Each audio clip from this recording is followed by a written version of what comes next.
क्या बेनिफिट होगा, one by one बताइए। संकल्प यात्रा से लोगों को बेनिफिट ये होगा कि जो आज मैं अपने टुकड़े रो रहा हूँ कि भाई मेरा 93 से प्रपोजल गवर्नमेंट ऑफ इंडिया के पास पड़ा हुआ है, लेकिन गवर्नमेंट ऑफ इंडिया बस ये कह देती है, जो आरजीआई में प्रस्ताव जाता है, आरजीआई वाले कहते हैं कि भाई 1931 के सेंसस में बंजारे नहीं थे। जब हम कहते हैं कि हम महाराणा प्रताप से लेकर के जब हमारा बिखराव हुआ, जब हम पूरे देश में बटे, हमारा सबका मूल राजस्थान से है। आज भी जम्मू कश्मीर से लेकर के कन्याकुमारी तक हम एक भाषा, कोई भी ऐसा समाज नहीं है जो अपनी भाषा में बात कर सके, और हम अपनी भाषा में बात करके एक दूसरे को हम समझ लेते हैं कि भाई मेरा ये बंजारा है।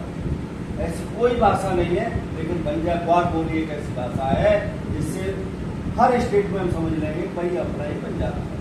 उससे आज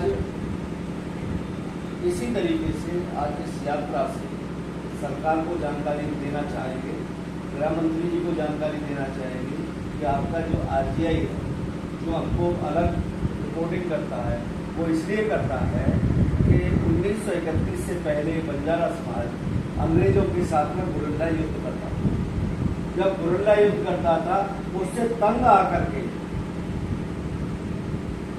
इन अंग्रेजों ने इन समाज के ऊपर क्रिमिनल ट्रायल एक्ट लगाया। क्रिमिनल ट्रायल एक्ट लगाने के बाद में जब हमारी उत्तर प्रदेश में खासकर और पूरे देश में मैं देखता हूँ कि बंजारा समाज की अलग बस्ती है।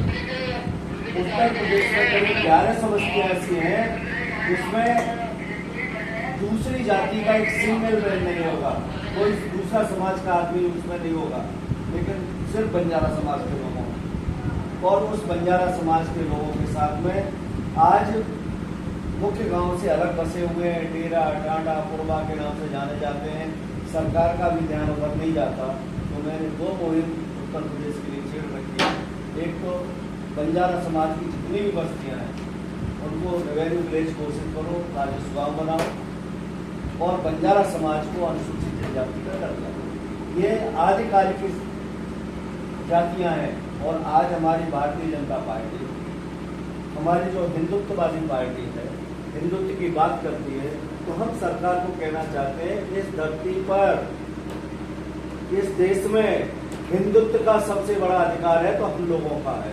हमने हिंदुत्व के लिए पलायन किया, अपना सब कुछ छोड़ करके डेरा टांडा बस्तियों में जाकर के बसे, और बसने के साथ साथ हमारे डेरा टांडा जो अलग से बसे हुए हैं, उसका कारण भी यही है कि हम किसी का भी समायोजन नहीं चाहते थे। हमने आज तक अपने हिंदुत्व की रक्षा की, हमने कभी धर्म परिवर्तन, कभी हमने इस तरीके से उसकी तरफ सोच नहीं दिया। लेकिन कुछ राज्यों में जो गरीब तबके के लोग हैं, उनको कुछ लालच दे करके उनको धर्म परिवर्तन की तरफ आकर्षित किया है, और हम उनको भी जोड़ करके आज जब अनुसूचित जनजाति का प्रस्ताव भारत सरकार को गया, उत्तर प्रदेश में जो मुसलमान हुए हैं बंजारे, और उस समय के बंजारे जो मुसलमान हुए मुझसे संपर्क करते हैं। मेरे अलीगढ़ विश्वविद्यालय में कई हजार मुस्लिम बंजारे हैं जो मेरे संपर्क में हैं। मुझसे कहते हैं सर क्या होगा?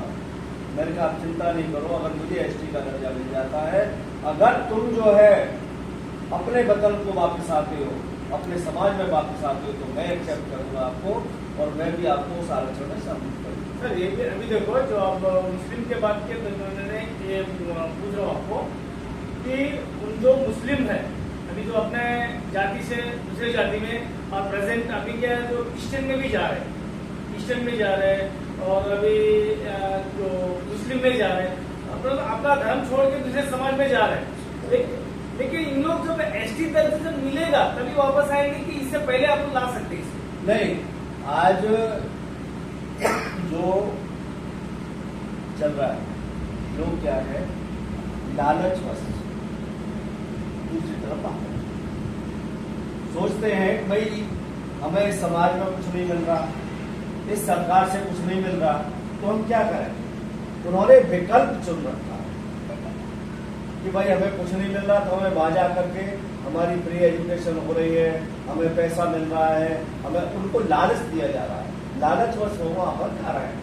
उस लालच को, उस रस्मा को तोड़ने के लिए हम लोगों के पास हम सरकार से यही आग्रह करते हैं कि यदि आप हिंदूवादी और चाहते हो पूरा हिंदुत्व इकट्ठा हो, तो सबसे पहले बंजारा समाज ही एक ऐसा समाज था जो औरंगजेब के टाइम पर मुस्लिम को कबूल नहीं किया, हिंदुत्व की रक्षा के लिए वो बिखर गए और आज पूरे देश में बिखरे हुए हैं। चाहे जम्मू कश्मीर से कन्याकुमारी तक आप कहीं भी देख लो, मेरा बंजारा समाज वही मूल उनका राजस्थानी है, सब राजस्थानी है। जो हमारी वार बोली है उनका सबका टच राजस्थानी भाषा से जुड़ा हुआ है, हर भाषा। अभी